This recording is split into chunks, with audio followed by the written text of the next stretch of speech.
सभी को बचपन से यही बताया गया होगा कि शिव जी का न आदि है और न ही अंत, अर्थात भगवान शिव न ही जन्मे हैं और न ही कभी मृत्यु को प्राप्त होंगे। पर शायद यह सच नहीं है, क्योंकि विष्णु पुराण और शिव पुराण में शिव जी की उत्पत्ति को लेकर बातें बताई गई हैं। यहाँ तक कि श्रीमद् देवी महापुराण में शिव जी के माता और पिता का भी वर्णन मिलता है। तो आखिर कौन है शिव जी के माता और पिता?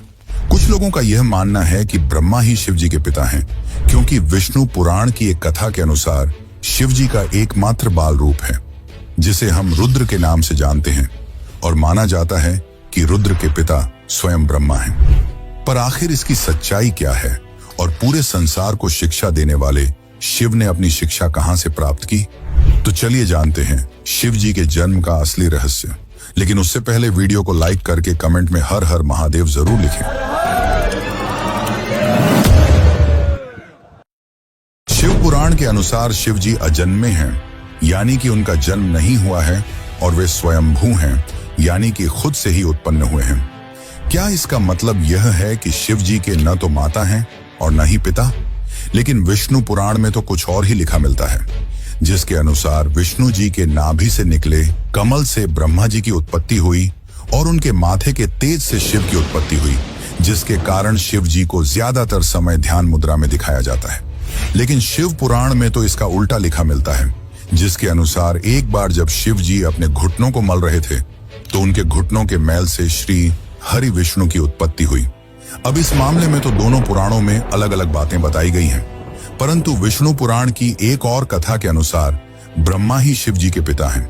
क्या यह सच है? तो चलिए जानते हैं इसकी सच्चाई।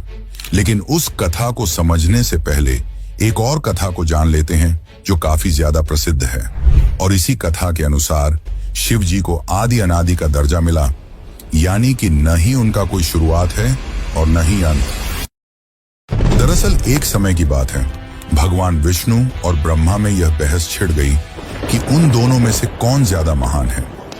ब्रह्मा को अपने सृष्टिकर्ता और सृष्टि को रचने का अभिमान था, वहीं विष्णु को इस जगत के पालनहार होने का घमंड था। दोनों के बीच की बहस काफी बढ़ गई और तभी दोनों के बीच में एक विशालकाय खंभा आ खड़ा हुआ। उस खंभे के अंदर से आवाज आई कि जो भी इस खंभे का आखिरी हिस्सा खोज लेगा वही सर्वश्रेष्ठ होगा। यह सुनकर दोनों ने खंभे का आखिरी छोर खोजने का निर्णय लिया। ब्रह्मा जी ने एक हंस का रूप धारण किया और खंभे का ऊपरी हिस्सा खोजने के लिए उड़ चले। वहीं विष्णु ने एक वराह का रूप लिया और खंभे का निचला हिस्सा खोजने को निकल पड़े। हजारों वर्षों तक खोजने के बावजूद दोनों को उसका आखिरी छोर नहीं मिला, जिसके पश्चात वे थक हार कर वापस लौट आए। अंततः खंभे के भीतर से शिव जी प्रकट हुए। यह कथा यह दर्शाती है कि शिव जी का न तो आदि है और न ही अंत। लेकिन दोस्तों, क्या आपको पता है, इसी दौरान जब विष्णु और ब्रह्मा थक हार कर वापस लौटे और जब शिव जी प्रकट हुए, तब उन्होंने दोनों से पूछा कि क्या आपको खंभे का आखिरी छोर मिला?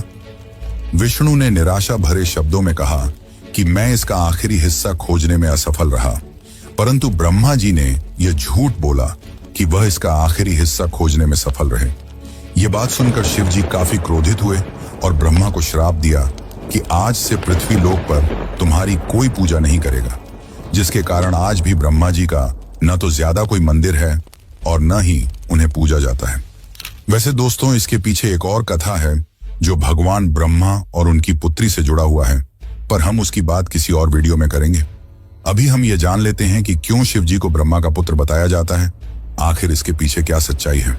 तो चलिए अब इस कथा को भी जानते हैं। विष्णु पुराण के अनुसार सृष्टि के प्रारंभिक काल में जब सब कुछ यानी कि पूरा ब्रह्मांड जलमग्न था, न कोई देवता, न दानव और न ही कोई जीव जंतु, तब केवल श्री हरि विष्णु ही क्षीर सागर पर शेषनाग पर विश्राम कर रहे थे और उनकी नाभि से निकले कमल से ब्रह्मा जी की उत्पत्ति हुई। इसके पश्चात ब्रह्मा जी और विष्णु जी इस सृष्टि की उत्पत्ति और रचना को लेकर बातें करने लगे। इसी दौरान शिवजी भी वहां प्रकट हुए। जब शिवजी वहां प्रकट हुए तब ब्रह्मा ने उन्हें पहचानने से इनकार कर दिया, जिससे शिव रूठ गए और वहां से चले गए। तब विष्णु ने ब्रह्मा को दिव्य दृष्टि प्रदान की, जिसके पश्चात ब्रह्मा जी को अपनी गलती का एहसास हुआ। तब ब्रह्मा जी ने शिव जी से माफी मांगी और उनसे यह वरदान मांगा कि वे उनके पुत्र रूप में जन्म लें। शिव जी ने ब्रह्मा की प्रार्थना स्वीकार की और उन्हें आशीर्वाद दिया कि वे उनके पुत्र रूप में जन्म लेंगे। हजारों साल बीत जाने के बाद जब ब्रह्मा जी ने इस सृष्टि की रचना शुरू की, तब उन्हें एक बच्चे की जरूरत पड़ी और तब उन्हें शिव जी का आशीर्वाद याद आया। जिसके बाद ब्रह्मा जी ने कठोर तपस्या की और उनकी तपस्या से प्रसन्न होकर भगवान शिव एक बालक रूप में उनकी गोद में प्रकट हुए। आपकी जानकारी के लिए बता दूं कि यह भगवान शिव का एकमात्र बाल रूप है। दरअसल जब शिव जी बाल रूप में प्रकट हुए तो काफी ज्यादा रोने लगे और जब ब्रह्मा जी ने उनके रोने का कारण पूछा तो उन्होंने बड़ी ही मासूमियत से कहा कि वे इसलिए रो रहे हैं क्योंकि उनका कोई नाम नहीं है। तब ब्रह्मा जी ने उन्हें रुद्र नाम दिया, जिसका अर्थ होता है रोने वाला। परंतु इसके बावजूद भी शिव जी शांत नहीं हुए क्योंकि उन्हें यह नाम पसंद नहीं आया।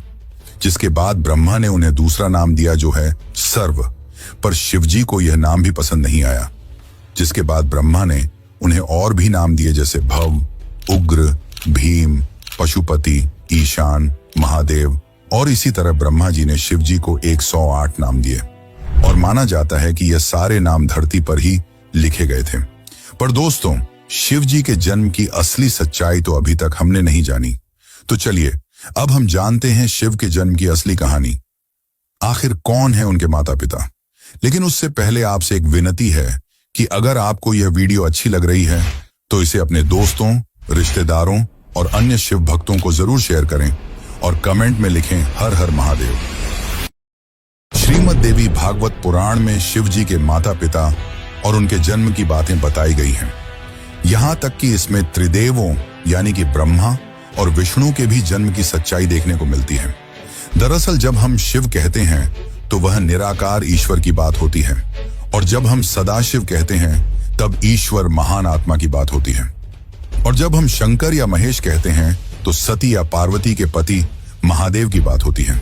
बस बहुत से भक्त यह भेद नहीं कर पाते और सभी को समान मानते हैं। अब श्रीमद् देवी महापुराण के अनुसार देखा जाए तो एक बार की बात है, नारद जी ने अपने पिता ब्रह्मा से पूछा कि इस सृष्टि की शुरुआत किसने की है और साथ ही भगवान शिव, विष्णु और आपके पिता कौन हैं। तब ब्रह्मा ने उत्तर देते हुए कहा कि प्रकृति रूपी मां दुर्गा और काल सदाशिव ही उनके माता पिता हैं और उन्होंने ही त्रिदेवों यानी कि ब्रह्मा, विष्णु और शिव की रचना की है। शिव पुराण के अनुसार भी काल सदाशिव और पराशक्ति अंबिका ही शिव के माता पिता हैं और इन सब में भी श्रेष्ठ हैं काल सदाशिव, क्योंकि उन्होंने ही पराशक्ति अंबिका की भी रचना की, जिनकी 8 भुजाएं थीं और वे प्रकृति रूपी मां दुर्गा भवानी कहलाईं।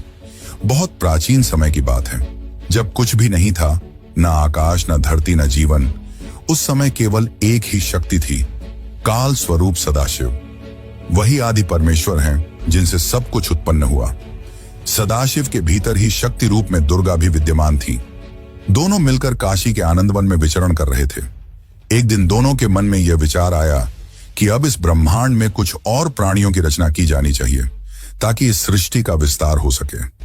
उन्होंने सोचा कि किसी और पुरुष को पैदा किया जाए जो इस सृष्टि की जिम्मेदारी उठाए ताकि वे दोनों स्वयं निर्वाण की अवस्था में जा सकें, यानी मोक्ष में लीन होकर ध्यान और शांति में स्थित हो सकें। इसी उद्देश्य से सदाशिव ने अपने बाएं अंग से भगवान विष्णु को प्रकट किया।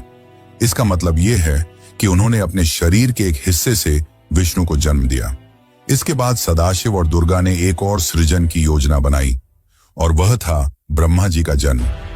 इस बार उन्होंने अपने दाएं अंग से ब्रह्मा को उत्पन्न किया और तुरंत ही विष्णु की नाभि से निकले कमल के फूल पर उन्हें बैठा दिया। वही कमल ब्रह्मा जी का आसन बना। अब जब ब्रह्मा जी उस कमल से उत्पन्न हुए तो उन्होंने सृष्टि निर्माण का कार्य अपने हाथ में लिया। लेकिन एक समय ऐसा आया जब ब्रह्मा और विष्णु के बीच यह विवाद हो गया कि उन दोनों में कौन श्रेष्ठ है, कौन सर्वोच्च है। दोनों की लड़ाई बढ़ने लगी। तभी अचानक एक बहुत बड़ा प्रकाश स्तंभ उनके बीच प्रकट हो गया, जिसकी कथा हम पहले ही जान चुके हैं। दरअसल उस प्रकाश स्तंभ से एक दिव्य वाणी आई। वह खुद ज्योतिर्लिंग रूप में काल थे। उन्होंने ब्रह्मा और विष्णु से कहा, पुत्रों, तुम दोनों ने बहुत तपस्या की है और इसी कारण तुमने मुझसे 2 विशेष कार्य प्राप्त किए हैं। एक है सृष्टि का कार्य यानी कि जन्म देना, जो ब्रह्मा का काम है, और दूसरा है पालन का कार्य यानी कि सृष्टि को चलाना, जो विष्णु का काम है।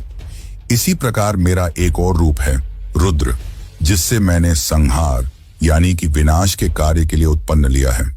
लेकिन काल सदाशिव ने यह भी स्पष्ट किया कि एक कार्य ऐसा है जो कोई नहीं कर सकता, और वह है कृपा करना। यह केवल सदाशिव ही कर सकते हैं।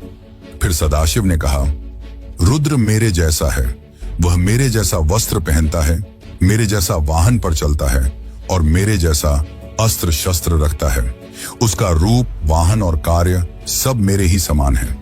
इस प्रकार यह कथा हमें बताती है कि संपूर्ण ब्रह्मांड की रचना सदाशिव और शक्ति रूपी दुर्गा से हुई है।